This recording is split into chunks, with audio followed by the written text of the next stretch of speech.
ကျေးတော်ရှင်ဆရာတော်ရှင်တမြတ်ကြီးဗျာယနေ့ညသာသနာတော်နှစ်2566နှစ်ကောဇာတက္ကရာ1384ခုနှစ်တပိုးတယ်လာဇန်17ရက်2023ခုနှစ်ဇန်နဝါရီလ31ရက်အင်္ဂါနေ့ညဓမ္မဒါနကုသိုလ်ရှင်များဖြစ်ကြသောနှစ်ဖက်တော်မိဘများကိုယေရှုမှုထား၍ USA နိုင်ငံနေဥမိုးကျော်ကျော်ဒေါ်နန်းဆန်လှိုင်းသားဆန်ရဲထက်သမီးနမ်းမြတ်နိုးကျော်မိသားစုကွန်နာရန်အောင်၏မွေးနေ့လူဦးတန်းဝင်းမိသားစုဆရာလေးဒေါ်ဟေမဝါနဲ့ထိုင်ဝမ်နိုင်ငံမြန်မာကရုဏာလက်များအဖွဲ့ဥဒတ်ထွန်းဒေါ်ခင်မာမြင့်မိသားစုမိခင်ကြီးဒေါ်ကျင်တိအမှုထား၍ဒေါက်တာအေးအေးငွေအေးအေးတန်းမိသားစုခင်မွန်ကြီးဆယ်ပါအမှုထား၍ခေတ္တစင်ကာပူနိုင်ငံနေကိုစောမင်းတန့်မတိတာလိုင်မိသားစုရှစ်နှစ်မြောက်မင်္ဂလာနှစ်ပတ်လည်အလှူဦးချင်းမိသေးဒေါ်ချိုချိုသမီးဒေါ်ပူပူတိတ်ဒေါ်ခင်စိတ်ဝင့်ဦးအောင်သူဖြိုးဦးထက်အောင်ဒေါ်စင်စင်မာမအိတ်ချိုထွန်းမြေပန်စုပြည့်မိသားစုရေစကြိုမြို့နေကွယ်လွန်သူဖခင်ကြီးဦးလှဆောင်ဒေါ်ခင်အေးတရားရုံးချုပ်ရှိနေဦးမော်နီအားယေစုကြီး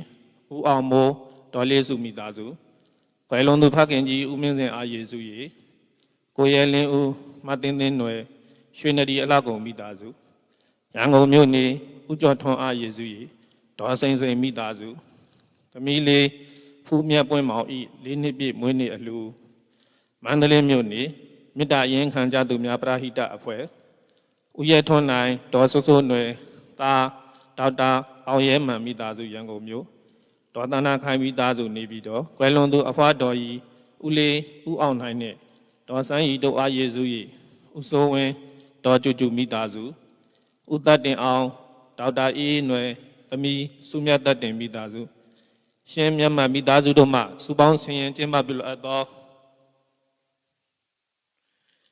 အွန်လိုင်းဓမ္မသဘင်နဲ့ဆက်လျင်၍ကျေးဇူးတော်ရှင်ပါမခကျုပ်ဆရာတော်ဘုရားကြီးမှတရားဒေသနာတော်များဟောကြားချီးမြှင့်ပေးသနာတော်မူပါယံဘုရားတွေ့တော်ခြေတော်သုံးခါ၍ယူသေးစွာလျှောက်တာအပ်ပါသည်ဗျာ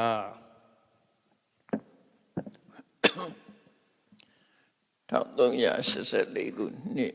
တဝရလာဇန်17ရက်2023ခုနှစ်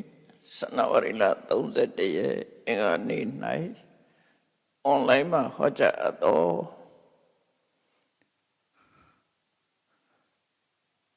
သင်္ချာဆရာဤမိဂုံကိုမြတ်ဗုဒ္ဓကဖြေချခြင်းအကြောင်းတရားဒေသနာတော်အစဗျာလက်ထက်ကခဏကမောက္ကလနာဆိုတဲ့သင်္ချာဆရာတို့ရှိတယ်။ကျောင်းသားတွေကိုသင်္ချာတတ်သင်ပေးတဲ့ဆရာခဏနဲ့ခဏပညာနဲ့အသက်မွေးတယ်လို့လည်းခေါ်တယ်ပေါ့ခဏကအရေးအတွက်နဲ့ပတ်သက်ပြီးတော့ကျွမ်းကျင်တဲ့ပုဂ္ဂိုလ်ကဏနာစီဝသင်္ချာတတ်ပညာနဲ့အသက်မွေးတဲ့ပုဂ္ဂိုလ်လို့အဲ့တော့သူရဲ့မိဂုဏ်တွေကိုမြတ်စွာဘုရားဖြေထားတာလေကနကမောက္ကလနာသုတ်ဆိုပြီးတော့မှတ်တမ်းတင်ထားလို့ရှိတယ်သူမိဂုဏ်တွေကလည်းပဲအသင်ယုတ်တိရှိတဲ့မိဂုဏ်တွေဖြစ်တယ်မြတ်စွာဘုရားရဲ့ဖြေဆိုမှုကလည်းပဲအဝတ္တန်ရှင်းလင်းတယ်အဲ့ဒါနဲ့ပတ်သက်ပြီးတော့မသနာယူကြည့်ကြရအောင်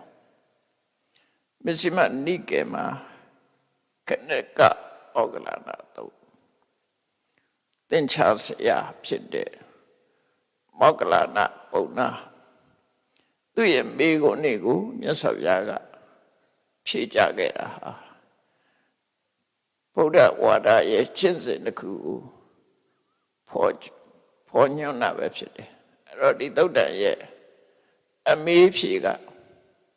ဗုဒ္ဓဝါဒမှာသို့မဟုတ်မြတ်စွာဘုရားရဲ့အဆုံးအမမှာအစဉ်တိုင်းကျင့်ရတယ်ဆိုတာသူလမ်းစဉ်နဲ့သူ တဖြည်းဖြည်းချင်း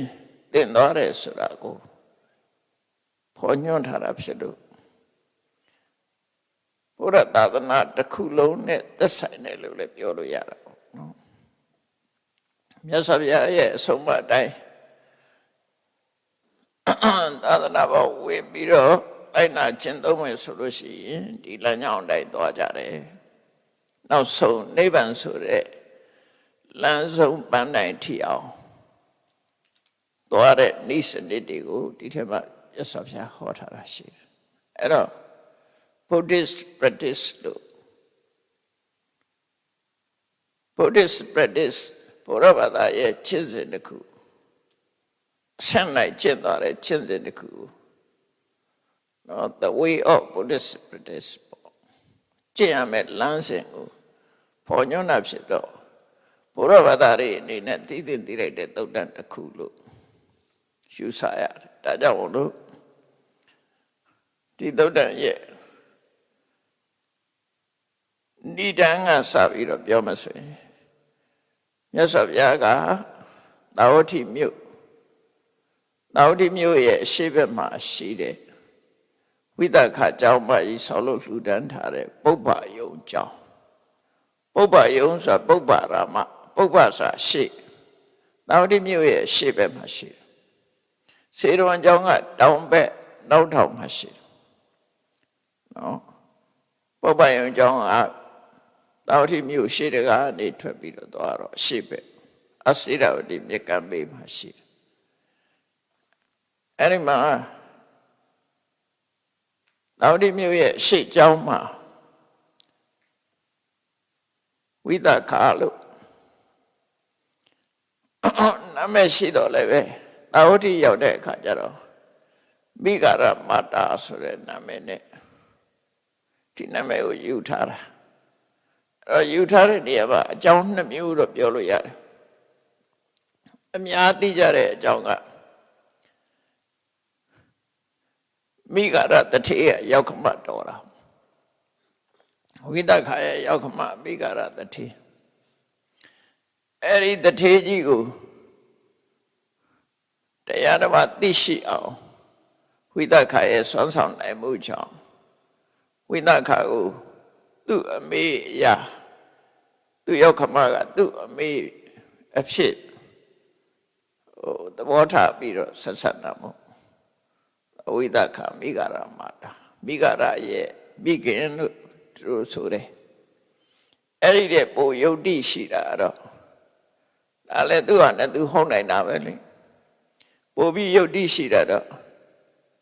ရောက်ခမအမျိုးရဲ့နာမည်တွေမှာမိဂဆိုတာပါတယ်ဒါသူတို့ရဲ့စာနေဖြစ်ခြင်းဖြစ်မှာပေါ့နော်မိဂဇာလာတို့နော်မိဂရာတို့အဲ့ဒီမိဂဆိုတဲ့အသုံးမိဂသာလာတို့ဒါတွေကသူရောက်ခမဘက်ကမျိုးရိုးနာမည်တွေဖြစ်နိုင်တယ်ပေါ့မျိုးရိုးနာမည်တွေဖြစ်နိုင်တယ်အဲ့ဒီမဲ့ဝိသခာအိမ်အောင်ကြပြီးတော့ပထမဆုံးမွေးတဲ့ကလေးကိုမိဂရလို့နာမည်ပေးထားတာဖြစ်တယ်ဝိသခာကသာသမီ20ဖွာတယ်သူသာသမီကို20ဒါမို့ဝိသခာဟာအချမ်းရံလွန်များတယ်ဝိသခာဝိတတိပုဒ္ဓနတ္တသစတုရောတတာသာသမီက20အထက်ပွားတော့မြေက400အဲ့ဒီကနေတဆင့်ပွားတော့သူရဲ့မြစ်တွေက8000လောက်ရှိတယ်သူဆိုတယ်အရောဂဗုဒ္ဓဝိသခမိသားစုဟာကျမကြီးလည်းကောင်းကြတယ်မိသားစုထဲမှာလည်းပဲအဲ့ဒါမှကျမကြီးကောင်းကြတယ်လို့ဆိုတယ်အဲ့တော့ဝိသခအိမ်မှာနာအေးမရှိဘူးလားဆိုမရှိဘူးတော့မဟုတ်ဘူးဥဒနာပါဠိတော်ထဲမှာသူအမတမအာကိုတဲ့ဝေယဝိဆာကိုလုပ်တဲ့သူ့ရဲ့မြေကလေးမလေးဆုံးသွားတဲ့အခါမှာမြတ်စွာဘုရားစီရောက်လာတယ်ပြည့်ရည်ဆက်လက်နဲ့ဘုရားစီရောက်လာတာအဲ့ဒီဇာလန်လေးပါတော့ တော့ဝိသခသူ့မိသားစုတွေကဆုံးတာရှိတယ်ဆိုတာသိရတယ်ပေါ့နော်အဲ့တော့ဝိသခကိုမိဂရလို့ခေါ်တာသူ့ရဲ့သားဦးရဲ့နာမည်အနေနဲ့မိဂရရဲ့မိခင်ဆိုတဲ့နာမည်ခေါ်လို့ရှိရင်ရိုင်းမှဆိုလို့ဒီလိုခေါ်ရလည်းဖြစ်နိုင်တယ်ပေါ့နော်အဲ့တော့သူဆောက်လုပ်တဲ့ပြတ်သက်ကြီးကိုလည်းမိဂရမာတုပါတာဒမမပြေမှာကပြတ်သက်လို့ပြောလိုက်တာနဲ့တပြိုင်နက်အချွန်တက်တွေပဲသွားမြင်နေသူတို့အဲ့ဒီမှာဆောက်တာတော့ချွန်တက်တွေနဲ့ဟုတ်ဖို့မရအချွန်တက်ပါရင်ကုဒါခါရတာလာလို့ခေါ်တယ်အုတ်တိုက်ပဲဖြစ်ပါတာရဆိုတာပမာအသုံးတွေကလွဲနေတယ်လို့ထင်ရတယ်ပေါ့နော်ပါတာရဆိုတာသူတို့အိန္ဒိယနိုင်ငံမှာအုတ်နဲ့တိဆောက်ထားပြီးတော့ရှင်းရှင်းလင်းလင်းအုတ်တိုက်ကြီးတွေဆောက်ထားတယ်အဲ့ဒါတွေကိုပဲပါတာရလို့ခေါ်ကြတာများဒီမှာတော့ပြတ်သက်လို့ပြောလိုက်တာ ਨੇ အချွန်နေတက်တွေနဲ့အဲ့ဒါတွေပဲသွားပြီးတော့မျက်စိနဲ့မြင်နေပါတာရဆိုတဲ့စကားလုံးကအိန္ဒိယလာတဲ့စကားလုံးပဲသူရဲ့ပါတာရကပါဠိလင်းလင်းချင်းချင်းနဲ့ကြည်ပြောရှိပြောရှိတဲ့အဆောက်အဦလို့ဒီလိုဆိုကောင်းဆိုလိုက်ပြီနော်လင်းချင်းနဲ့တော့ပါတာရကိုသူတို့အတန်နဲ့ဆိုပရာစာဒပါကပရာဆိုတဲ့အတန်နဲ့ထွက်တယ်ပရာစာဒအဲ့ဒီပရာစာဒကိုပြမကပြတ်သက်လို့ခေါ်လိုက်တာအမှုတွေ့ဦးကြလိုက်မယ်ပြတ်သက်ကိုရေးတဲ့အခါမှာဓာတုဤတတ်ထားတာနောက်ကပြတ်သက်ဆိုတာပါဇောက်ရေးချနောက်ကတာရေးချတာဓာတွေနဲ့တတ်ထားတာဘာဖြစ်လို့ဆိုပါတာဓာတွေနဲ့အဲ့ဒါကိုခေါ်လိုက်တာပြတ်သက်ဆိုတဲ့စကားလုံးဒါတော့ဟောရတာခုဆက်ခြင်းပဲဘယ်ဘာသာဆိုရှိတယ်ဒါကိုအတွက်အသုံးတစ်ခုရတာပဲဟောရတာတစ်ခုရတာပေါ့အဲ့တော့ဝိသခါဆောက်ထားတဲ့အကြောင်းကိုမိဂရမာတာပါတာထမိဂရမာတုပါတာထမိဂရမာတာပြတ်သက်ဆိုပြီးတော့ရှမ်းတန်ငါးတွေသတင်းသုံးတယ်အဲ့တော့ဒါနဲ့ပတ်သက်ပြီးပြောထားတာတော့ပကံကသဗ္ဗညုဖရာဟာအဝိသခါပြတ်သက်ပုံဆောက်တယ်လို့အပေါ်မှာဖရာတဲ့ထားတယ်ပေါ့နော်အခန်းပေါင်း1000ရှိတယ်ဆိုပြီးပြောကြတယ်တူမတူကတော့ကိုမမြင်ဘူးတော့ပြောလို့မရဘူးဒါတော့အဲ့လိုဆိုတယ်ပေါ့သဗ္ဗညုဖရာဟာအဝိသခါပြတ်သက်ပုံစံဆောက်တယ်လို့ဘောတော့ဖရာတင်ထားတာနေမှာပေါ့အဲ့တော့မြတ်စွာဘုရားကအဲ့ဒီမှာသတင်းသုံးနေတဲ့အချိန်မှာဒီသင်္ချာအတ္တသင်ခုခေတ်တော့သင်္ချာပမောက္ခလို့ခေါ်ကြံခေါ်မှာပေါ့သင်္ချာကတိကလို့ခေါ်ကြံခေါ်မှာပေါ့ပါဠိလိုတော့ခဏကလို့ပဲသုံးတယ်အဲ့ဒီမောဂလနာဆိုတဲ့ပုံနာမြတ်စွာဘုရားစီရောက်လာတယ်ရောက်လာပြီးတော့မြတ်စွာဘုရားနဲ့ဖော်ပေါ်၍နှုတ်ဆက်စကားပြောပြီး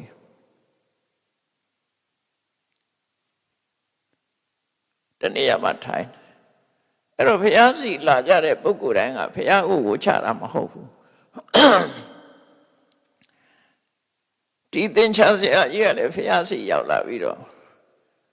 ရှင်ကြီးပဲနှုတ်ဆက်စကားပြောပြီးဘုရားရှိမှထိုင်နေတာအဲ့တော့သူဝချခြင်းမှချမှာပေါ့အဲ့တော့ဘုရားစီရောက်လာတိုင်းဘုရားဘာသာလည်းမဟုတ်ဘူးသူကြိုက်တယ်လို့ထိုင်တယ်အဲ့တော့သူလာပြီးတော့ဘုရားနဲ့လာတွေ့တဲ့သဘောပဲမိတ်ဆွေသဘောမျိုးလာတွေ့တာ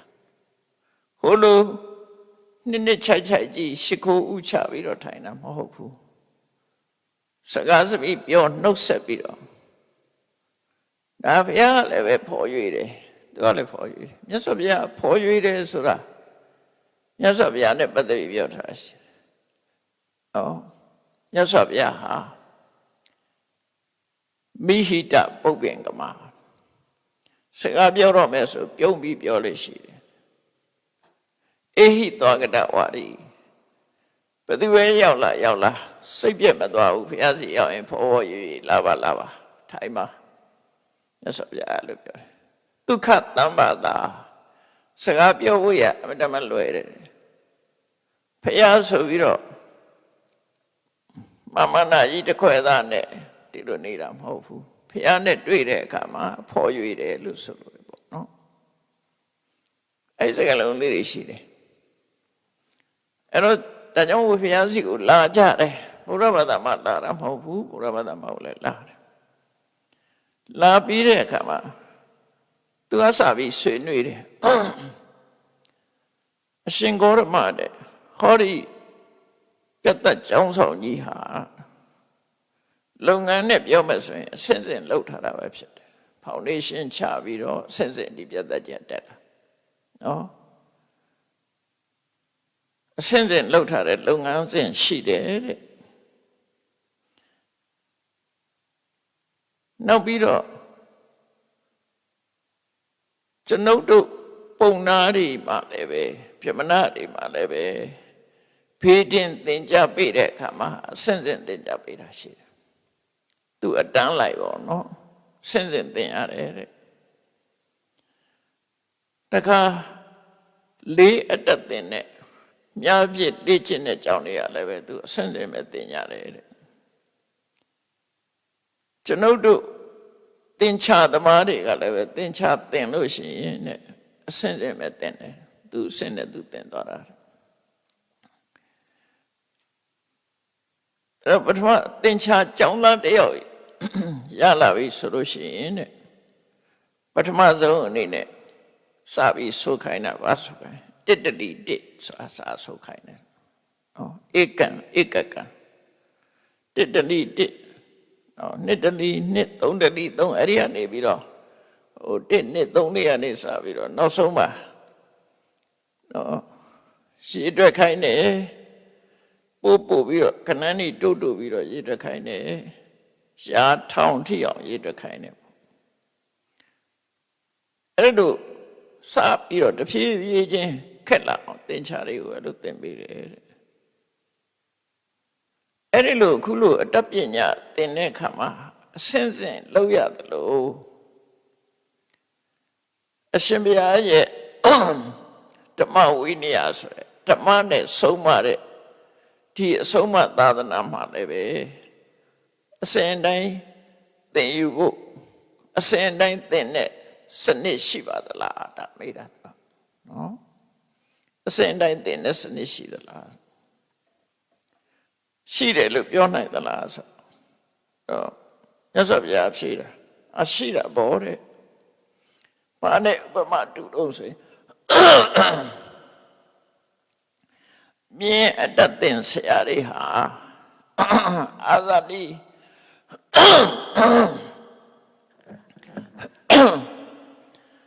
အာဇာတိမြင်မျိုးကောင်းရလာပြီဆိုလို့ရှိရင်ပထမဆုံးစကြဝဠာနေစာပြီးတော့သင်ပေးတယ်မြင်နိုင်မှုရဇက်ကအဓိကပေါ့နော်ဒါကြောင့်မြင်ပါဇက်ထဲမှာတန်ချက်တန်ကြိုးထည့်ပြီးတော့အဲ့ဒီမြင်ကိုပထမဆုံးသင်တယ်အဲ့ဒါကစာသင်တယ်ခိုင်နေဟိုသွားတိသွားစကြိုးကန်ပြီးတော့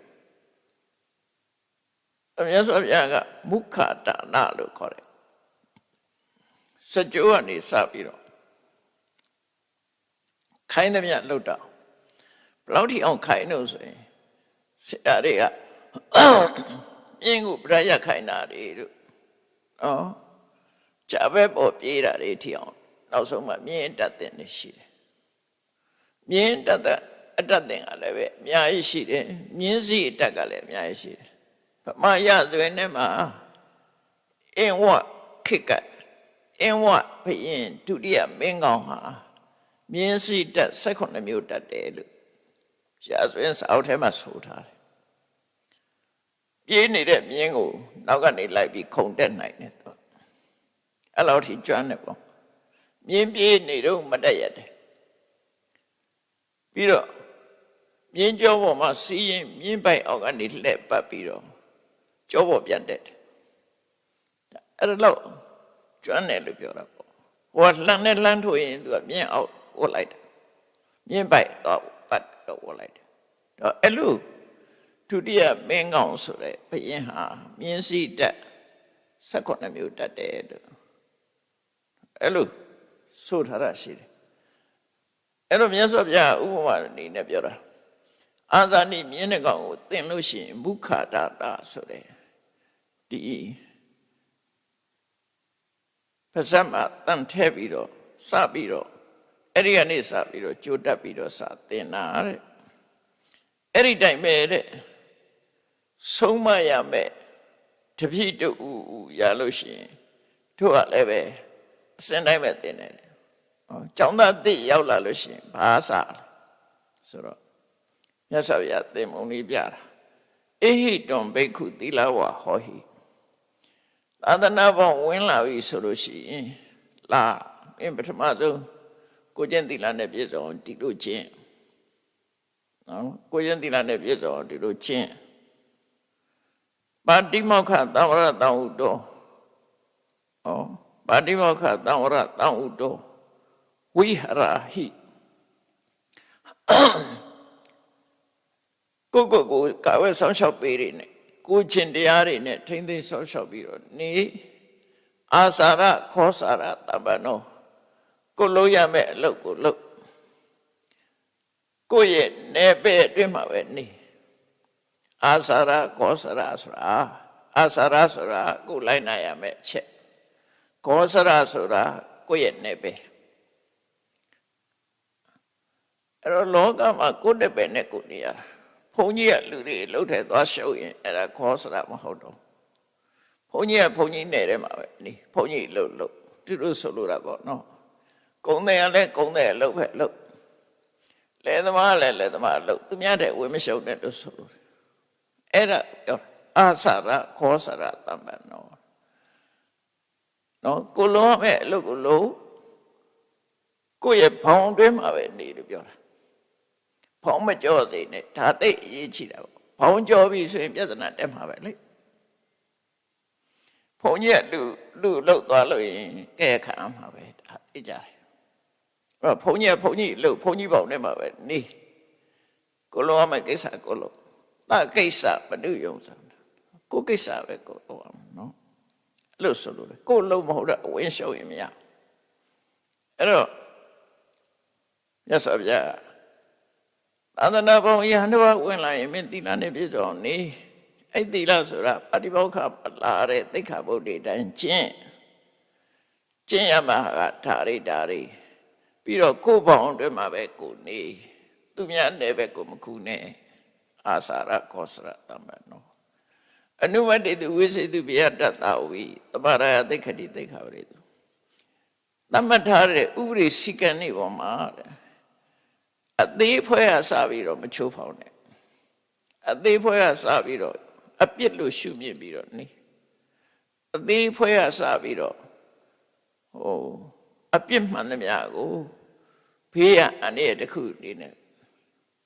ကြည့်ရှုပြီးတော့နေရမယ်အဲ့ဒါစာသင်တာပဲအဲ့ဒီလိုနေထပ်ပြီးဆိုတဲ့အခါကျတော့တဆင့်တက်တယ်သီလနဲ့ပြည့်စုံပြီယန္တိလုံးဝမဲ့လုပ်ကိုလှုပ်တတ်လာပြီယန္တိရဲ့အနေထိုင်ဘောင်တွင်းမှာပဲနေတယ်သိက္ခာပုဒ်နဲ့ပတ်သက်ပြီးဂရုစိုက်တတ်လာပြီဆိုရင်နောက်တစ်ဆင့်တက်ယဟန်လာဒီနေ့ကနေစပြီးတော့မျက်စိနာနာလျှကာယလို့ခေါ်တဲ့ဓဝရ6ပါးဣန္ဒြေ6ပါးတကားလုံအောင်ဆောင်လူရဲ့ခန္ဓာကိုယ်မှာတကား6ပေါက်ရှိတယ်မျက်စိကနေပြီးတော့ဒါတင်စားပြီးတော့သုံးတဲ့တကားပေါ့ထိုးဆိုတကားဆိုတင်စားပြီးတော့သုံးတယ်မျက်စိကနေပြီးတော့ဆင်းအာယုန်တွေဝင်လာမယ် မျက်စိကမြင်တာကိုပြောတာနော်နားကအတန်လေးဝင်လာမယ်နှာခေါင်းကအနတ်ဝင်လာမယ်လောကမှာမျက်စိနဲ့မြင်ရတဲ့အဆင်းရှိတယ်နားနဲ့ကြားရတဲ့အတန်ရှိတယ်နှာခေါင်းနဲ့နှမ်းရှူရတဲ့အနံ့ရှိတယ်လျှာနဲ့သိရတဲ့ရတာရှိတယ်ခန္ဓာကိုယ်နဲ့ထိတွေ့ရတဲ့အထိတွေ့ရှိတယ်စိတ်ကူးကြံစည်ရတဲ့အာယုန်တွေရှိတယ်အဲ့ဒီအာယုန်တွေဟာဒီ द्वार ကနေစဉ်စဉ်ပြတ်ဝင်နေမှာပဲဟုတ်တယ်လေလူဆိုတာပဲရှိတာနောက်ကျောကဘာမှဝင်မှာမဟုတ်ဘူးဝင်တာမျက်လုံးကဝင်တယ်နားကဝင်မယ်နှာခေါင်းကဝင်မယ်လျှာဝင်မယ်ကိုယ်ကဝင်မယ်စိတ်ကဝင်ကိုယ်ကိုလည်းစဉ်းစားကြည့်အဲ့ဒါဝင်ပေါက်တွေပဲအဲ့ဒီဝင်ပေါက်တကားတွေကိုလုံအောင်ဆောင်လို့ပြောတာဝင်ပေါက်တကားတွေကိုလုံအောင်ဆောင်ဆိုတော့ဘယ်လိုလုပ်ရမှာတော့ဆိုမျက်စိနဲ့အဆင်းမြင်ပြီးဆိုရင်မင်းပုံသဏ္ဍာန်นี่မမှတ်နဲ့ဩငါမျက်နှာမြို့သမီးကိုမြင်တယ်ဘယ်သူမြင်တယ်ဘယ်ဝမြင်တယ်အဲ့လိုပုံပန်းသဏ္ဍာန်นี่မမှတ်နဲ့မြင်တယ်ပဲထားမာနုပြည့်စမျက်နှာကဘယ်လိုမျက်ခုံးကဘယ်လိုလက်ကဘယ်လိုအသားကဖြူတယ်အသားမဲတယ်အရာမောင်းဒါတွေမကြည့်နဲ့မြင်တဲ့အရာတိုင်းမှာလိုက်ပြီးတော့မကြည့်နဲ့လို့ပြောတာနော်ဒါမျက်စိကိုသတိထားပြီးတော့ဆွမ်းလျှောက်တယ်အဲ့ဒါတွေမကြည့်နဲ့တဲ့ယတဝအဓိကရဏမေနအိန္ဒရိစက္ခုနရိယအတ္တဟုတံဝိဟရန္တအေးမျက်စိကိုထိမ့်ထိမ့်သိမ့်သိမ့်မနေဘူးဆိုလို့ရှိရင်တဲ့အဲ့လိုထိမ့်ထိမ့်သိမ့်သိမ့်မနေတဲ့ပုဂ္ဂိုလ်ကိုအဘိဇာဆိုတဲ့လောဘဒေါမနတဆိုတဲ့စိတ်ခံစားချက်တွေသို့မဟုတ်ဒေါသတွေသို့မဟုတ်တခြားအကုသိုလ်တွေဟာအတင်းအကျပ်လိုက်ပါလာတယ်မြင်တဲ့အပေါ်မှာအဲ့ဒီအကုသိုလ်တွေဖြစ်တယ်လို့ပြောတာနော်အဲ့ဒါကိုမထိမ့်ဘူးဆိုရင်မြင်တာကိုအကြောင်းပြုပြီးလောဘဖြစ်မယ်ဒေါသဖြစ်မယ်နော်လောဘဖြစ်မယ်ဒေါသဖြစ်မယ်အဲ့ဒါကိုထိမ့်ဖို့မင်းကျင့်ရမယ်စက္ခုံတွေကိုထိမ့်ပါစက္ခုံတွေကိုဆောင်းလျှောက်ပါစက္ခုံတွေမှာစောင့်စည်းမှုလုပ်ပါအဲ့တိုင်းပဲနာဩတိန်တွေကနေတွေစီဝိန်တွေကာယိန်တွေမနေတွေမထိန်ဘူးဆိုရင်လောဘဒေါသတွေလာလိုက်မယ်အဲ့ဒါမဖြစ်ရအောင်အိန္ဒြေ6ပါးကိုထိန်သိမ်းဆော့ရှောက်တဲ့အလုပ်ကိုလေ့ကျင့်ဆိုပြီးတော့တမ်းပြီးကမ္မထံဟောတာမဟုတ်ဘူးပထမသီလဒုတိယမျက်စိနာနာလျာကာယဝင်လာမဲ့ဟာတွေကိုအကုသိုလ်မဖြစ်အောင်ထိန်ခိုင်းတာအဲ့ဒါထိန်းတာအလေးကျင့်ရသွားပြီဆိုလို့ရှိရင်ဘာထထိန်းခိုင်းရဟန်းလာခဲ့ကဲငါပြောမဲ့နားထောင်မင်းအစာအာဟာရစားတဲ့အခါမှာအသိပညာနဲ့စားနော်အတိုင်းတာသိပြီးစားမယ်အတိုင်းတာဆိုဒီမှာဘာကြောင့်စားတာအတိုင်းတာတစ်ခုစားတဲ့အတိုင်းတာတစ်ခုနော်ကိုယ်နဲ့သိမသိသိတာတစ်ခုအဲ့ဒီဘောဇနိမတ္တညုတာ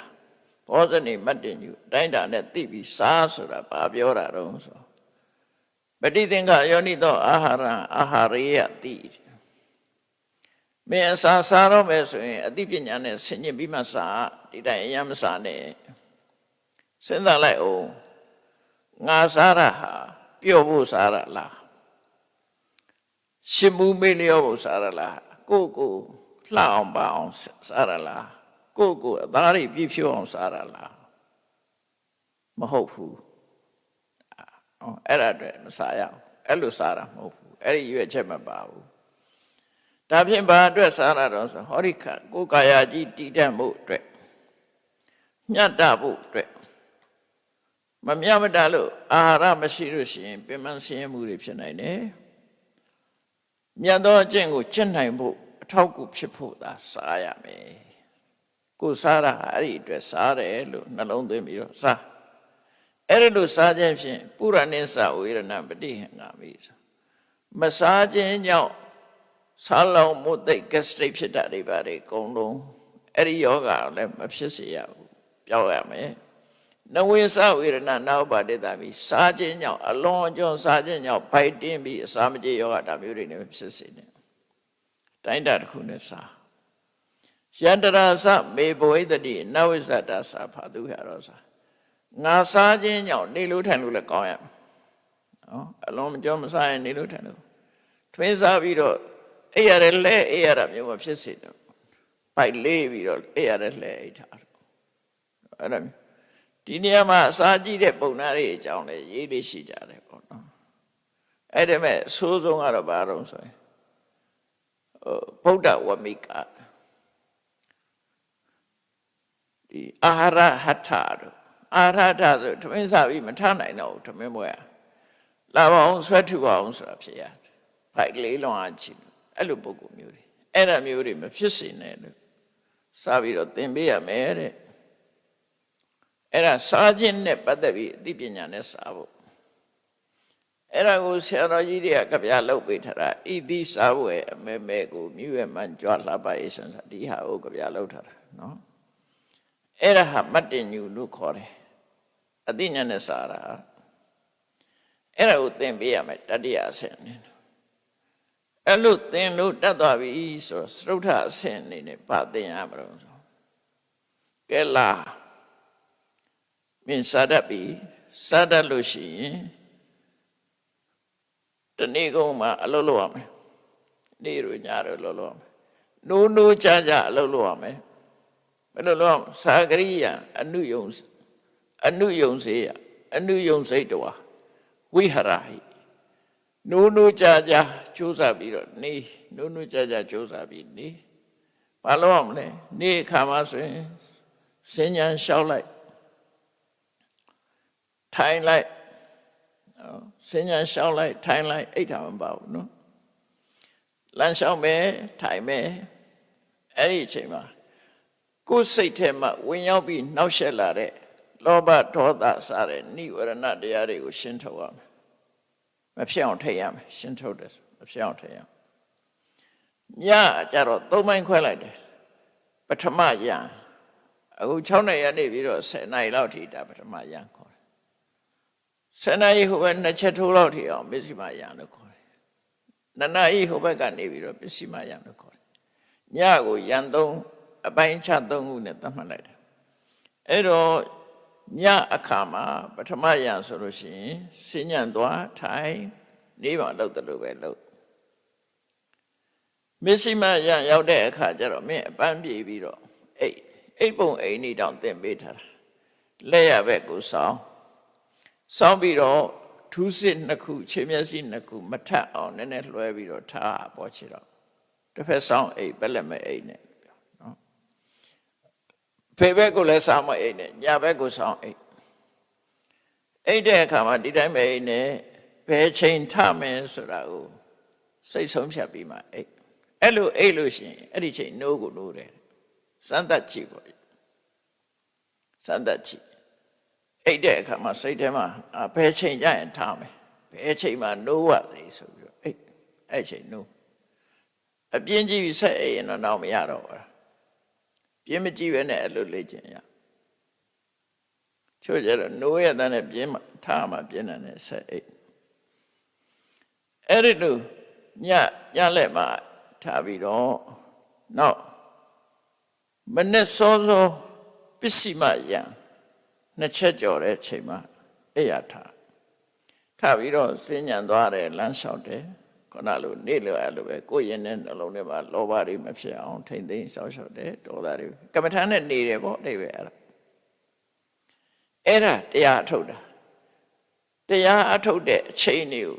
ဒါ time table ပဲနော်စိတ်ဓာတ်တွေမှာ time table ဆွဲရင်အဲ့တိုင်းပဲဆွဲရမှာ4 နာရီတော့အိတ်ခွင့်ရှိတယ်နိုင်ငံသားတွေကအဲ့ဒီစီကံတွေ့တဲ့အခါကျတော့သူတို့ကငယ်ငယ်လေးတဲ့တင်တာလူတယောက်ဟာ7 နာရီအိတ်မှကျမ်းပါတယ်လို့ထင်4 နာရီလောက်တင်အိတ်ရမယ်ဆိုနည်းနည်းတွန့်သွား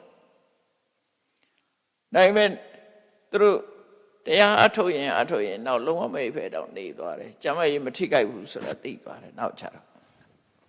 မထိခိုက်သူတို့တင်ထားတာနဲ့တတော်စီဖြစ်နေသူတို့ကလူတယောက်ဟာတနေ့ကို7 နာရီအိမ်မှာစံချိန်မိတယ်ပေါ့အဲ့လိုဆိုတာအခုမြတ်စွာဘုရားစနစ်အရာကြတော့အဲ့လောက်မအိပ်ရဘူးလို့ဆိုတာ အဲ့ဒါလေးချက်ဒီလိုသင်လိုက်တဲ့အခါသူအလေးကျင့်ကောင်းကောင်းရသွားပြီဆိုနောက်တစ်ဆင့်တက်နောက်တစ်ဆင့်တက်တော့ဗာသင်တော့ဆိုလာကိုရောတတိအတိနဲ့နေဘာလို့လို့ကိုရောတတိထားလို့အတိနဲ့လို့တတိထားမှသိတာဖြစ်တယ်တတိကဘာလို့တာတော့ဆိုရင်ကိုလုံးမဲ့အလုပ်ပေါ်မှာတတိကတ်ထားလိုက်ဘာလို့တယ်ဆိုတာသိနေရလူတွေမှာစဉ်းစားကြည့်လေထိုင်းနေတဲ့ဆိုတာထိုင်းနေတယ်လို့သိမှမသိတာဘယ်နှခါသိတော့ကိုကထိုင်းနေတောင်တွေမြောက်တွေတွေအိတ်နေရောသိလားမသိဘူးကိုတွေးခြင်းတဲ့နေရာတွေးနေကိုဘာလုံးနေတယ်ဆိုတာသိကိုမသိတာမသိဘူးသိတယ်ထင်မနေနဲ့နော်ကိုဘာလုံးနေတယ်ဆိုတာသိကိုမသိတာလူကသာထိုင်းနေတာစိတ်ကတခြားရောက်လုံနေတာနဲ့သိနေတာနဲ့တခြားစီဖြစ်နေအဲ့တော့ဘာနဲ့တူတော့ဆိုအိမ်ငကားတွေဖွင့်ပြီးရှောက်လဲနေတာနဲ့တူခန္ဓာကိုယ်နဲ့တတိယမကတ်ဘူးဖြစ်နေအဲ့ဒါကိုပြန်လေ့ကျင့်တာဘုရားပြန်လေ့ကျင့်ခိုင်းတာအဲ့တတိတံစညာလေ့ကျင့်တာလို့ခေါ်တယ်အဲ့တော့လူကတွေးကြံတွေးငေးကြံငေးတတ်တဲ့ဝါသနာရှိတာကိုတွေးကြံတွေးငေးကြံငေးနေမှာဆိုလို့လာတတိအတိနဲ့နေရှေ့ကိုခြေလမ်းနဲ့နောက်ကိုဆုပ်တယ်မဆုပ်ခင်အတိထားရှေ့ကိုခြေလမ်းတော့မယ်တတိထားနောက်ကိုဆုပ်တော့မယ်တတိထားပါရှိတော့အမှတ်တမဲ့မဆုပ်လိုက်နဲ့လူတွေသွားကြရှိရုပ်တရက်ထားတော့မယ်ဆိုတော့မသိဘူးလေရှေ့ခြေလမ်းနဲ့ဆိုလည်းမသိဘူးနောက်ဆုပ်တဲ့ဆိုလည်းမသိလိုက်ဘူးကိုယ်စောနဲ့ကိုယ်ပဲတယ်လီဖုန်းလာတဲ့ဆိုထားတော့တယ်လီဖုန်းလာတဲ့အာယုံပေါ်မှာရောက်နေကိုဘာလုပ်တယ်ဆိုမသိဘူးနော်အဲ့ဒါကြောင့်အဘိက္ခံတိပဋိက္ခံနေရှေ့ရွှေ့တယ်ဆိုလည်းသိနောက်ရွှေ့တာဆိုတော့လည်းသိရမယ်ဒါတစ်ချက်နောက်တစ်ခုကဘာလို့ဆိုအာလောကိတေဝိလောကိတေကိုကြည့်တာတောင်မှပဲတတိအတိနဲ့ကြည့်ငါဘာကြည့်တာလဲအဲ့ဒါလည်းသိအောင်လုပ်ကြည့်တာမသိလိုက်ဘူးလေမြင်တဲ့လူပဲသိတာဘယ်သူလာတဲ့ဒါပဲသိတာ तू ကြည့်တယ်ဆိုတာမသိဘူး तू ကြည့်လို့မြင်တယ်ဆိုတာမသိဘူးနောက်တစ်ခုကဘာလို့ရမှာတော့ဆိုရင်လက်ကွေးတာခြိကွေးတာလက်ဆန်တာခြေဆန်တာကိုယ်လက်လေးပဲကိုကွေးခြင်းတို့ကွေးမှလို့မဟုတ်ဘူးမကွေးခင်ကကွေးခြင်းနဲ့စိတ်ဖြစ်တယ်သိအောင်လို့ဆန်လို့ရှိရင်လည်းဆန်ခြင်းနဲ့စိတ်လေးအရင်ဖြစ်တယ်အဲ့ဒါလည်းတတိနဲ့အတိနဲ့လုံးတယ်တတိလည်းရှိရမယ်အတိလည်းရှိရမယ်တတိဆိုတာတော့ကိုယ်ဘာလုပ်တယ်ဆိုတာမှတ်ရတာအတိဆိုတာကြတော့ဘာချောင်လုပ်တယ်ကိုလုပ်တဲ့နေရာအနေကင်းရလားဆိုတာတွေပါသိတာအနေမကင်းလို့အဲ့ဒါတွေတတိမထားသည့်အတွက်ကြောင့်ရေချိုးကနေချော်လဲတာတို့ဟိုနာချော်လဲတာဒီနာချော်လဲအဲ့ဒါဖြစ်တာအဲ့ဒါအတိတတိမဲ့သွားတာပေါ့နော်အဲ့ဒါတွေကစာပြီးသိရမယ်တဲ့နောက်တစ်ခုကဘာတော့အဝတ်စားပြင်ဝတ်ထားတို့ဘုန်းကြီးတွေကြတော့သင်္ကန်းပြင်တာတပိတ်ကိုင်းတာသိရအဲ့ဒါမသိလို့ရှိရင်ငါကတပိတ်ကိုင်းတာမဟုတ်ဘူးသူကမောကျင်ရမော့ခလုတ်တိုက်တပိတ်ကြကွယ်ခွက်ကြကွယ်စွန်းကြပကံကြကိုယ်စိတ်ကတခြားရောက်လာကိုယ်ဘာလုပ်နေတယ်ဆိုတာမသိဘူးခွက်ကိုင်းနေတယ်လည်းမသိဘူးအဲ့လိုနဲ့ကွယ်ပေါင်းများလားနော်အဲ့ကြောင့်အဲ့ဒါလည်းတတိအတိနဲ့ကြံရမယ်နောက်တစ်ခုကဘာတော့ဆိုအတိတိပိတိခာယိတိတာယိတိအတိတဆိုတာစားတာပိတဆိုတာတောက်တာခာယိတဆိုတာဝါစားတာဟိုခာယိတဆိုတာခဲပွဲမုံကျွတ်ဝါစားတာမျိုးအတိတကထမင်းစားတာထမင်းစားတာခဲပွဲဝါစားတာရေတောက်တာတာယိတဆိုတာရက်စားရက်သလိုရှာနေရက်တာအဲ့ဒီကိစ္စတွေမှာလည်းငါဘာလုပ်နေတယ်ဆိုသိရမယ်နော်ဘာလုပ်တယ်ဆိုသိရမယ်နောက်တစ်ခုကျတော့ကုံပြောမယ်တွိုင်းလက်ထက်ဝင်သိဥစ္စာရပတ္တဝါကမိဥစ္စာရပတ္တဝါကမဆိုတွိုင်းလက်ထက်ဝင်တာကိုလည်းသိတော့ကျမအေးအနေနဲ့ပြောမယ်ဆိုလို့ရှိရင်လေကိုနောက်ဖိနောက်ပြီးသွားတဲ့အခါမှာဘာအိမ်အောင်သွားတာလဲတတိထားကြည့် စီးသွားတဲ့အခါဘာရောက်သွားတာလဲသတိထားကြည့်အဲ့ဒါတတိမထားလို့ယောဂရပြီဒုက္ခရောက်သွားတဲ့လူတွေအများကြီးရှိတယ်ဥပမာမဲ့ဝန်းနေရ +2 တွေအနဲ့တွေသွားနေတဲ့ဆိုရင်အဲ့ဒါအစာအိမ်သွေးကြောပေါက်နေလို့သွေးတွေသွားတယ်ဆိုရင်တော့အစာအိမ်သွေးကြောနဲ့မဆိုင်ဘူးအပြင်မှာဖြစ်တာ+2 ဆိုရင်အနဲ့တွေသွားနေပြီကတ္တရာစီလို့နဲ့တယ်ဆိုရင်အဲ့ဒါအရေးကြီးနေပြီဒီသွေးကြောပိတ်မှမပိတ်ရင်မရအဲ့ဒါမျိုးစီဆိုရင်အယောင်တွေကဘာဖြစ်နေတယ်ဆိုတာနော်စီကြိုရှိမှတတိထားမှာမဟုတ်ဘူးတတိထားမယ်နောက်တစ်ခုကဘာတော့ဆိုလို့ရှိရင်ကတိထိတိနိသိဏိသုတ်တေသဂရိတိဘာတိတေတုံနိဘဝေသွားတဲ့အခါဖြစ်စေရက်တဲ့အခါဖြစ်စေထိုင်တဲ့အခါဖြစ်စေအိတ်တော့မဲ့အခါဖြစ်စေအိယာကနိုးလာတဲ့အခါဖြစ်စေစကားပြောပြီဆိုတဲ့အခါဖြစ်စေတိတ်တိတ်နေတာပဲဖြစ်စေအလုံးသိနေငါတိတ်တိတ်နေတာဘာနဲ့တိတ်တိတ်နေတာငါဘာတွေတွေးနေလဲစကားပြောတယ်ငါဘာတွေပြောလဲအဲ့ဒါနဲ့ပတ်သက်ပြီးတော့လေ့ကျင့်ခံလုပ်ရမယ်လို့ဓမ္မသတိပဋ္ဌာန်သုံးပါလဲအတိုင်းဟောတာပဲနော်အဲ့ဒါတတိကောင်းခြင်းရင်အတိညာစဉ်းစားတတ်ခြင်းအဲ့ဒီဟာလေ့ကျင့်ရမယ်အဲ့တော့ကမ္မထံအထုတ်တယ်ဆိုတာဆင်းရဲသွားတာနော်ဆင်းရဲသွားတာအဲ့ဒါတွေဘလို့ပဲနဲ့ကြောပြီးတော့ထွက်သွားလို့ကတော့ဖောင်ဒေးရှင်းမချပဲနဲ့တိုက်ဆောက်တယ်လို့ဖြစ်နေအဲ့ဒါလို့တတိတမ္ပဇဉာဏ်နဲ့ပြည့်စုံပြီဆိုတဲ့အခါရှေ့တက်ပြီးတော့သူ့ကိုဆုံးမကဲအခုပြောတာတွေပြည့်စုံပြီ၅ချက်ရှိသွားပြီသီလရှိတယ်နော်အိန္ဒိတုကိုဋ္ဌဒွါရဘောဇနိမတ္တညုတာနော်ဇာရိယနုယောဂနောက်ပြီးတော့သီလနော်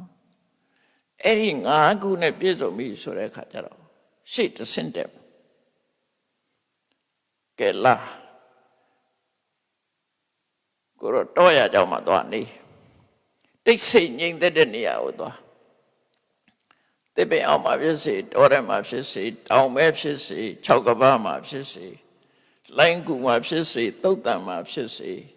တောထဲကလွင်ပြင်မှာဖြစ်စေနော်သို့မဟုတ်လူတွေမိုးခုတ်ရအောင်ကောက်ရိုးအုံကြီးလှုပ်ထားတာပဲဖြစ်စေအဲ့ဒီနေရာတွေကိုသွားပြီးဘယ်သူမှမရှိတဲ့တပင်အောက်တို့နော်တောင်ကောင်းတို့6တို့နော်ကန္တရဆို6တို့ကိရိကုဟာဆိုလိုင်းကူတို့သုတ္တနာဆိုတင်ချိုင်းတို့ပဏပဋ္ဌာဆိုတော်တဲ့ကလွင်ပြင်းကြီးတို့အဘောဂတဆိုလွင်တီးကောင်းတို့လာလပုံစကောက်ရိုးပုံတို့ကောက်ရိုးပုံဆိုအထဲထဲမှာဝင်းခိုလို့ရအောင်လုပ်ထားတဲ့ကောက်ရိုးပုံအဲ့ဒီတွေကိုသွားပြီးနေပါဆွမ်းခံပြန်လာလို့ရှိရင်ဆွမ်းခံသွားပြီးပြန်လာလို့ရှိရင်တင်မြင့်ခွေးထိုင်ခါထက်ကိုဖြောင်းဖြောင်းထားပြီးတော့တတိကိုနော်တတိကိုကမ္မထာအာယုံဘက်ကိုလွတ်ထားထွက်လေဝင်လေးဆိုထွက်လေဝင်လေးပေါ့ဘုရားနုဒတိပွားတဲ့ဆိုဖျားအာယုံပေါ့အဲ့လိုသွားပြီးတော့ကိုယ်ရင်တဲ့နှလုံးထဲမှာလောဘဖြစ်ရင်အဲဒီလောဘမဖြစ်အောင်ထိဒေါသဖြစ်လာတယ်ဆိုဒေါသမဖြစ်အောင်ထိအိတ်ချင်စိတ်တွေဖြစ်လာရင်အိတ်ချင်စိတ်တွေကိုဖယ်ရှားအလင်းရောင်နဲ့ပွားအိတ်ချင်စိတ်ပေါက်လို့ရှိရင်နော်အိတ်ချင်စိတ်ပေါက်လို့ရှိရင်မျက်လုံးကိုပြူးနေအောင်ကြည့်လက်တွေကိုပုတ်အဲ့မရရင်ညနာထတဲ့နေအလင်းရောင်ကိုကြည့်အမောင်နဲ့မနေနဲ့အငိုက်ဖြောင်နေတွေရှိတယ်နော်နောက်ဥဒိစ္စကုက္ကုစ္စအာယုန်တစ်ခုတည်းပေါ်မှာစိတ်ကပြန်လွင်နေတယ်စိတ်ပူပန်နေတယ်ဆိုရင်အဲ့ဒါဖဲတန်တရားတွေရှိတယ်ဆိုရင်တန်တရားပြောင်းအောင်လုပ်ပြီးတော့အဲ့ဒီနိဝရဏတရားတွေကိုကိုယ်ရှင်းထုတ်ပြီးတော့နေရမယ်တဲ့ဖာနဲ့နေရမှာတော့ဆိုသမထကျင့်စဉ်တစ်ခုကိုကျင့်ပြီးတော့တမာတိကျင့်စဉ်ကိုကျင့်ပြီးတော့နိဝရဏတရားတွေကိုရှင်းထုတ်လိုက်တဲ့ဒါစိတ်ညစ်ရပြီးတရားစာထုတ်တာအဲ့ဒီကျမှတရားစာအထုတ်ဒါမြတ်စွာဘုရားလက်ထက်ကကျင့်စဉ်ပဲနော်အဲ့ဒီလိုနိဝရဏတရားတွေကိုဖယ်ပြီးစိတ်ရဲ့အညစ်အကြေးတွေကင်းသွားပြီဆိုလို့ရှိရင် အဲ့ဒီကာမဂုဏ်အာယုန်တွေကဝေးကွာခြင်းကြောင့်ရရှိလာတဲ့နှစ်သက်ခြင်းချမ်းသာခြင်းပိဋိဖြစ်ခြင်းစိတ်ချမ်းသာခြင်းဆိုတာနဲ့လွန်မိုးနေတဲ့ပထမဇန်ဆိုတာကိုရရှိလာမယ်။တမာရီကောင်းလာလို့ရှင်အာယုန်တစ်ခုကိုစူးစိုက်ရှုနေတာကိုဇန်လို့ပြောတာနော်။ဇန်လို့ပြောတာအဲ့ပထမဇန်မှာခုနကာမဂုဏ်အာယုန်နေတယ်လေကွာသွားပြီမရှိတော့ဘူး။အချင်းစိတ်လည်းမရှိဘူးဘာမှမရှိတော့ဘဲနဲ့ဒီအာယုန်လေးပေါ်မှာဆွဲမြဲသွားပြီဆိုတဲ့ခါအဲ့ပထမဇန်အဆင့်အဲ့ဒီကနေပြီးတော့ဝိတက်ဝိစာရဆိုတဲ့အတွေးစိတ်တွေကိုဖယ်ပလိုက်ဖယ်ပြီးတော့ကိုယ်စိတ်ထဲမှာကြည်နူးပြီးတော့ပိဋိဒုက္ခနဲ့ပဲနေတဲ့ဒုတိယဇန်ကိုရတခါအဲ့ဒီပိဋိဆိုတာတမာရီရဲ့အနောက်ဆက်ဖြစ်လို့ပိဋိကိုဖယ်လိုက်တဲ့အခါကျတော့ဒုက္ခနဲ့ဧကဂတာဒုက္ခရဲ့စိတ်တည်ငြိမ်မှုတမာရီရဲ့အဲ့ဒီနှစ်ခုနဲ့နေတာကြတော့နော်တတိယဇန်လို့ခေါ်တယ်တခါဒုက္ခလည်းမရှိဘူးဒုက္ခလည်းမရှိဘူးဥပေက္ခလည်းမရှိဘူးဒုက္ခလည်းမရှိဘူးဒုက္ခလည်းမရှိဘူးသောမနတဒေါမနတဆိုတာတွေလည်းစိတ်ပူပန်မှုတွေလည်းမရှိဘူးဥပေက္ခဆိုတာလေးတစ်ခုပဲရှိတယ်အဲ့ဒီအမတမစင်ကြယ်ပြီးတော့တမာတိဆိုဟန်ကောင်းသွားတဲ့သရုတ်ထဆာကိုရောက်မယ်ဒါဆန်းစင်းစင်နိဝရဏတွေရှင်းပြီးတော့ဆန်းစင်းစင်တက်သွားလို့ပြောလိုက်တယ်ဒါအလုံးဟာ9ဆင့်ပေါ့နော်ဆန်းအဆင့်ကိုတစ်ခုတည်းယူရင်9ဆင့်ဆန်းအဆင့်ကို4ဆင့်ယူမယ်ဆိုလို့ရှိရင်တော့9ဆင့်ဖြစ်တော့ဟုတ်တယ်ပေါ့6ဆင့်ကနေပြီးတော့တက်လာတာနော်6ဆင့်ဆို10ဆင့်ဖြစ်သွားတာပေါ့ဆန်းတစ်ဆင့်စီသွားလိုက်အဲ့ဒီမှာမြတ်စွာဘုရားကအဲ့လိုသရုတ်ထဇန်ထီအောင်ကျင့်ခိုင်းပြီးတော့ဘာအမရှိတော့ဆိုအဲ့ဒီမှာတဲ့တမာရီတွေကောင်းသွားပြီးတော့တချို့ယဟန်တွေက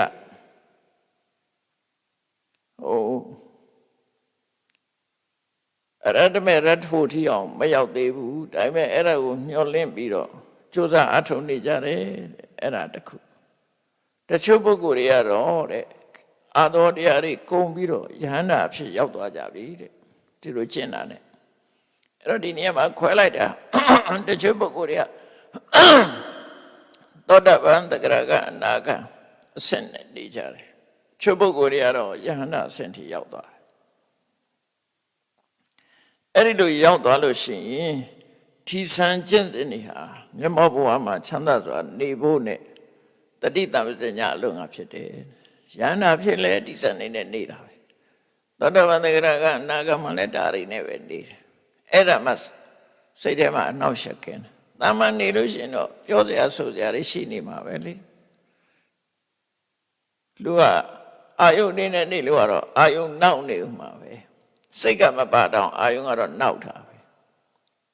နော်မျက်စိထဲမှာရှုပ်နေမှာ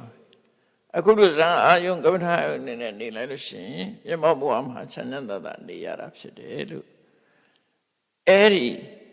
ဆံအထိအောင်ပုံနာကြီးနားလဲသလောက်အဲ့လိုရှင်းပြလိုက်တော့ထို့မှာဒီလိုချင်းစင်နေဆင်းစင်သွားတာဒါယဟန်ဘုရားမှာဒီတိုင်းတက်သွားတာလို့ဆိုပြောတော့အဲ့ဒီမှာဟိုသင်္ချာဆရာကြီးကသက်စွာပြောလျှောက်တယ်အရှင်ကောရမတဲ့အရှင်ဘုရားရဲ့တပည့်တွေကိုအခုလိုဆုံးမသွန်သင်ပြီးတော့ပေးတဲ့အခါမှာတဲ့အားလုံးဟာနိဗ္ဗာန်ဆိုတဲ့အဆင့်အစ္ဆန္ဒနိဋ္ဌံနိဗ္ဗာန်လမ်းဆုံးပန်းတိုင်ကိုရောက်သွားကြလားတဲ့အချို့ကတော့မဟုတ်အချို့ကမရောက်ဘူးတချို့ကရောက်တယ်တချို့ရောက်တချို့ကမရောက်ဘူးလို့ဖြစ်သလားတဲ့ဆိုတော့မြတ်စွာဘုရားကဖြေတယ်အဲ့ဒီမိကုံငါရဲ့တပည့်တွေဟာတဲ့ငါဒီလိုဆုံးမတာတချို့ကနိဗ္ဗာန်ရောက်သွားတယ်တချို့ကမရောက်ဘူးတဲ့ဘယ်အကုန်လုံးတော့ရနော်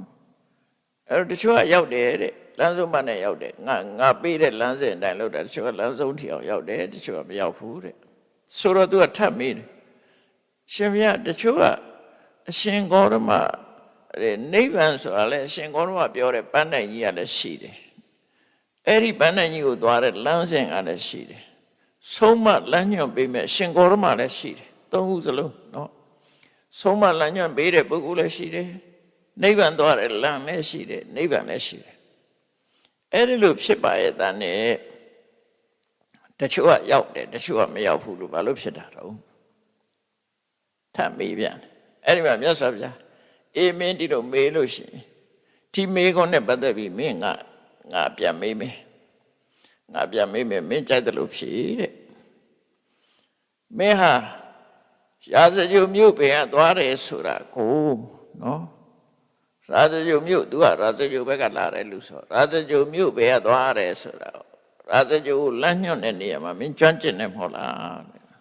ကျွမ်းကျင်ပါလေဟုတ်တယ်အေးအဲ့ဒါဆိုရင်လူတယောက်ကမင်းလမ်းမေးလိုက်မယ်ရာဇဂိုဘယ်ကသွားတော့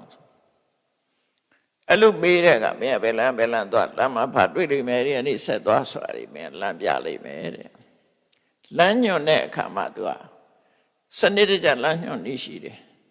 မသွားရမယ့်လမ်းကိုအရင်ပြောရတယ်သွားရတဲ့လမ်းကိုနောက်အဲ့မှာမင်းလမ်းနဲ့တွေ့လိမ့်မယ်ညဘက်ကိုမလိုက်နဲ့ဘယ်ဘက်ကိုလိုက်ဟောအဲ့ဒါမျိုးပေါ့မလိုက်နဲ့ဆိုတာကိုအရင်ပြောဒါလမ်းညွှန်တဲ့လူတွေရဲ့ထုံးစံအဲ့လိုလမ်းညွှန်လိုက်တဲ့အခါမှာတဲ့တချို့ကပြောင်းပြန်သွားတယ်အဲ့လမ်းညွှန်တိုင်းမသွားဘဲနဲ့ပြောင်းပြန်သွားတယ်အဲ့ဒီလူဟာရောက်ပါမလား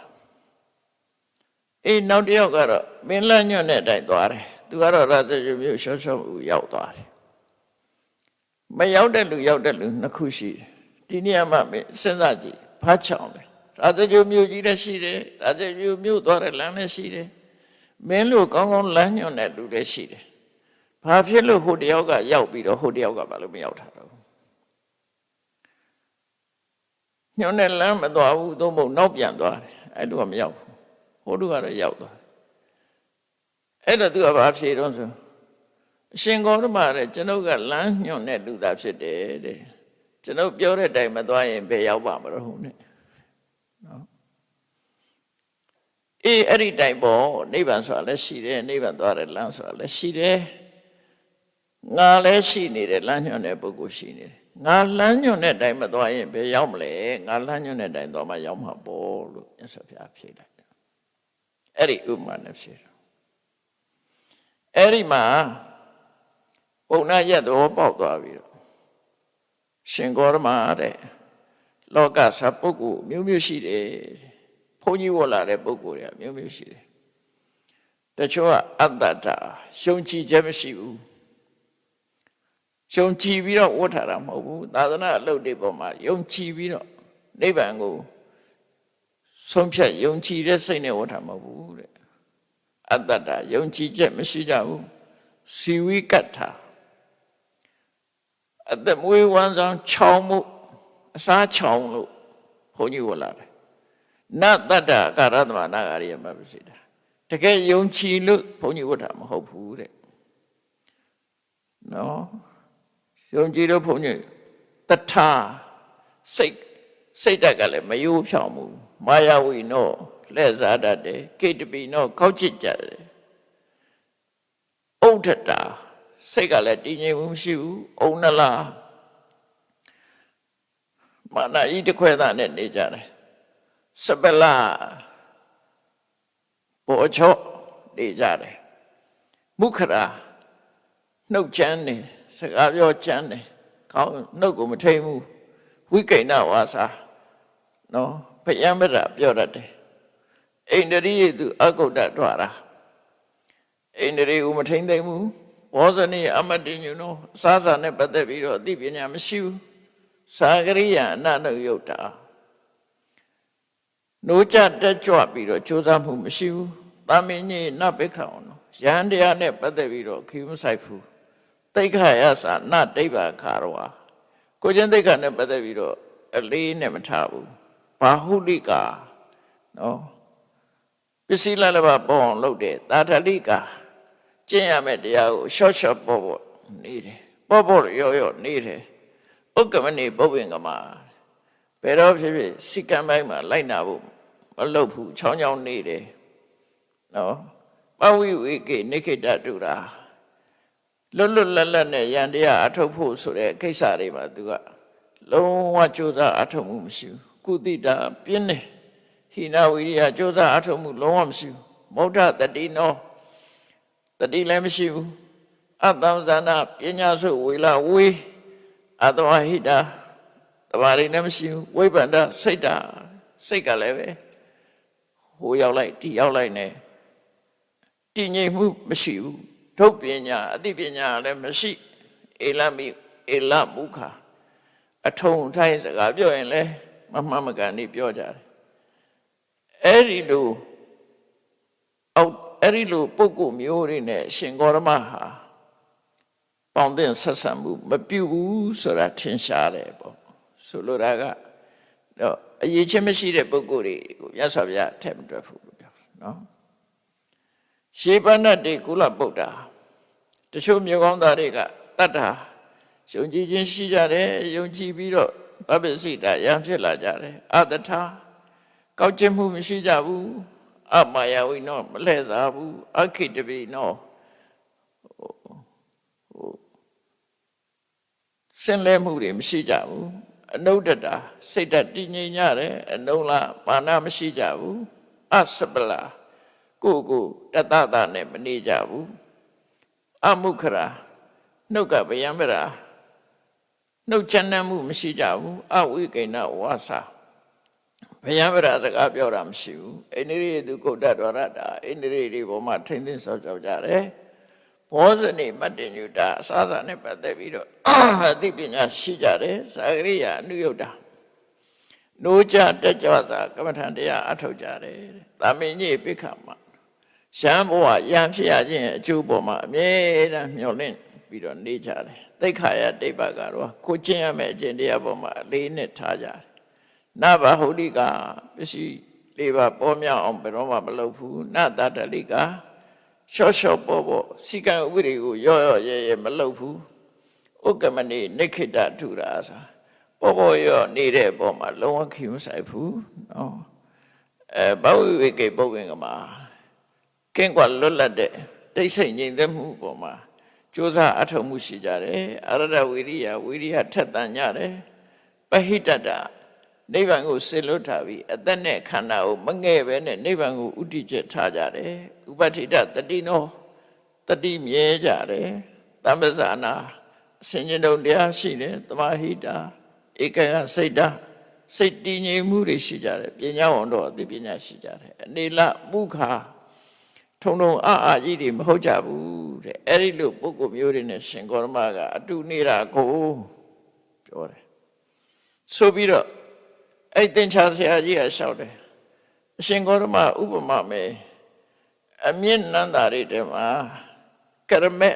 အမြင့်ဟာအကောင်းဆုံးဖြစ်တယ်နော်အမြင့်နန္တာတွေထဲမှာကရမေရဲ့အမြင့်ရဲ့အနတ်အကောင်းဆုံးပဲအနှစ်အရသာတွေထဲမှာစန္ဒကူလောဟိတစန္ဒကူနီရဲ့အနှစ်အနတ်ဟာအကောင်းဆုံးပဲအပွင့်ကဖြစ်တဲ့အနတ်တွေထဲမှာတဲ့မြတ်လေးပါးနတ်ကအကောင်းဆုံးပဲတဲ့အဲ့ဒါလိုပဲတဲ့ဒီကနေ့ခေတ်ပေါ်တရားတွေထဲမှာအရှင်ဂေါရမရဲ့အဆုံးအမဟာအကောင်းဆုံးပဲဒါသူပြောတာနော်ရှင်ဂေါရမရဲ့အဆုံးအမဟာအကောင်းဆုံးပဲဆိုပြီးတော့အဘိက္ခဏဘောဂေါရမအဘိက္ခဏဘောဂေါရမရှင်ဂေါရမရှင်းပြတာနှစ်သက်ကျင့်စရာကောင်းလာပါတယ်တဲ့ရှင်ဂေါရမရှင်းပြတာဟာမှောက်ထားတဲ့အရာကိုလှန်လိုက်သလိုဖုံးကွယ်ထားတဲ့အရာကိုဖွင့်ပြလိုက်သလိုလမ်းမနေတဲ့ပုဂ္ဂိုလ်ကိုလမ်းညွှန်လိုက်သလိုအမှောင်ထဲမှာစီဗီထွန်းပေးလိုက်သလိုအကုန်လုံးရှင်းကနေလင်းကနေဖြစ်သွားလို့အရှင်ဂေါရမဟာဒီတိုင်းပဲရှင်ဂေါရမဟာရှင်းလင်းဖြစ်အောင်တဲ့တရားကိုရှင်းပြခဲ့ပါတယ်ဒါကြောင့်ကျွန်တော်ဟာရှင်ဂေါရမကိုတရားတန်ခါနဲ့အတူတူကရှင်ဂေါရမကိုစိတ်ကပ်ပါတယ်ဒီကနေ့ကစပြီးရှင်ဂေါရမရဲ့ဥပဒကအဖြစ်အတိမပြုတော်မူပါလို့ဒီသုတ်တံမှာအဲ့ဒါနဲ့ဆုံးသက်ထားတာဖြစ်တယ်နော်အဲ့တော့ဒီသုတ်တံမှာမှတ်သားစရာကောင်းတာတော့သူမေလို့မြတ်စွာဘုရားဖြေတာပဲဘုရားဘာသာရဲ့ လမ်းစဉ်ရဟန်းဘဝရောက်ရှိလာပြီဆိုရင်ဒီလမ်းစဉ်နဲ့သွားတာဘသူပဲဖြစ်ဒီလမ်းစဉ်နဲ့သွားတာပဲအဲ့ဒီလမ်းကြောင်းကြီးဟာတည်တည်ချာချာတိတိကျကျရှိတယ်အဲ့တိတိကျကျရှိတဲ့လမ်းကြောင်းတိုင်းလိုက်နာကျင့်သုံးရမှာဖြစ်တယ်ဆိုတာဒီသုတ္တမှာရှင်းရှင်းကြီးဖော်ပြထားတာဖြစ်လို့တရားချက်ကသူတော်စင်ပြိဿပေါင်းတို့မြတ်ဗုဒ္ဓရဲ့လမ်းစဉ်ကျင့်စဉ်တွေဟာအထင်ရှားရှိနေသည့်အတွက်ကြောင့်သူတို့တွေလမ်းဆုံးပန်းနိုင်ဖြစ်တဲ့နိဗ္ဗာန်ကိုသွားခြင်းနဲ့ဆိုရင်ဒီလမ်းကြောင်းအတိုင်းမလွဲမသွေလိုက်နာကျင့်သုံးကြမှာဖြစ်တယ်လို့ကိုယ်စီမှတ်သား၍ကြိုးစားအထောက်နိုင်ကြပါစေကုန်သတည်း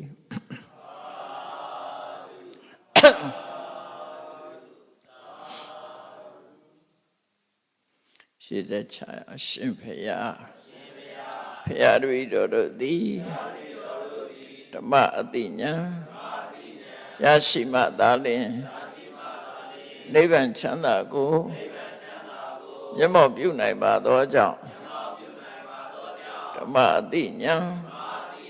ရရှိစေရန်ရှိတန်ကြလျက်ဓမ္မတပင်ဆင်ကျင်ပါပြုလုပ်ကြ၍အဝတ္တဒါနဓမ္မဒါနတရားလှူတော်ကိုပေးလူကြပါကုန်၏တရားတော်မြတ်ကိုကျွတ်သိလင်းမြတ်စွာမမတ်သားသာအာယုထားလျက်နာကြားကြပါကုန်၏တရားတော်မြတ်ကိုတတ္တဗဝတ္ထုစုစုတို့ဖြင့်ပူဇော်ကြပါကုန်၏ယနေ့ယခုအထုပ်ပြုလုပ်ကြရသောဤကောင်းမှုဤကုသိုလ်စုစုသည်နိဗ္ဗာန်ချမ်းသာ၏အကြောင်းထောက်ပံ့ဖြစ်ပါစေတည်းဤကောင်းမှုဤဖို့ဘာကကိုအမိအဖအဖိုးဖွာဆွေမျိုးညာတိတို့အားကုသိုလ်အမြတ်ဝေငှပါကုန်၏သာသနာတော်ဆောင်နှင့်လောကဆောင်နှင့်တို့အားကုသိုလ်အမြတ်ဝေငှပါကုန်၏31ဘုံခြင်းဤကုန်သောလုံးစုံများစွာတတ္တဝါတို့သည်ကုသိုလ်အမြတ်ကိုယ်စီရကြဂုဏ်သည်ဖြစ်၍ကိုယ်စိတ်နှဖျားချမ်းသာကြသည်ဖြစ်ကြပါစေကုန်သတည်း